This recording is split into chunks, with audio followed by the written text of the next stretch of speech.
In Rogue One, a Star Wars story, Mon Mothma notes that while Saw Gerrera was a rebel, he was an extremist. He considered himself to be willing to do what was truly necessary to fight the Empire and gain freedom and peace across the galaxy.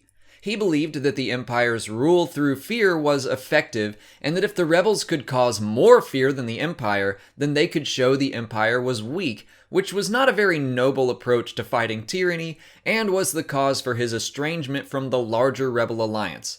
Well, today I want to talk about the absolute worst thing Saw Gerrera did in his fight against the Empire, at least as far as we currently know, and I'll be talking about spoilers from the book Rebel Rising.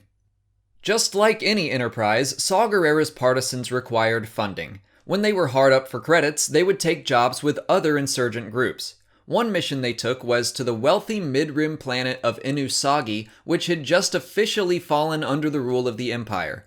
A party was planned to quote-unquote celebrate the installation of their first Imperial governor, and Saw's team was meant to get inside along with the other insurgents. Jin, who was a very talented forger, was also hired to create fake invitations for the team to gain access.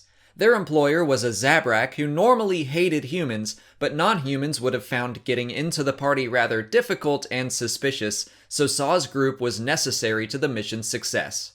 On Inusagi, Saw and the others changed into padded formal wear that Jin knew concealed weapons. Her job was to wait outside and pass out the fake invitations to the rest of the insurgents, all of whom she realized were also carrying concealed weapons. Saw ordered her to return to their ship once the job was done, but Jin's curiosity got the better of her, and she used an invitation for herself to see what was going on inside the Inusagi palace.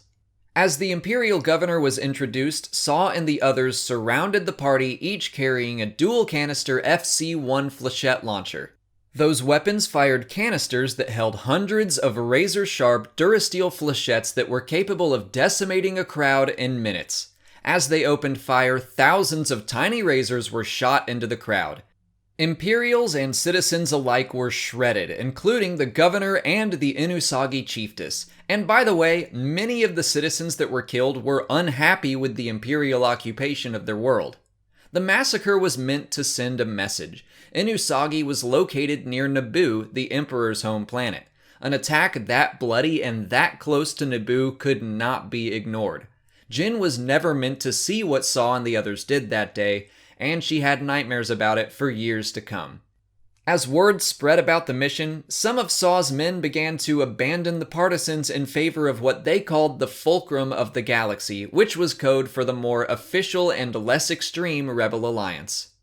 What do you think of Saw's attack? Did he go too far in the name of the rebellion? Let me know in the comments. If you haven't already, please like this video, subscribe to the channel, follow me on Twitter, Instagram, and Facebook, and consider checking out my Patreon page. As always, thanks for watching, and may the Force be with you.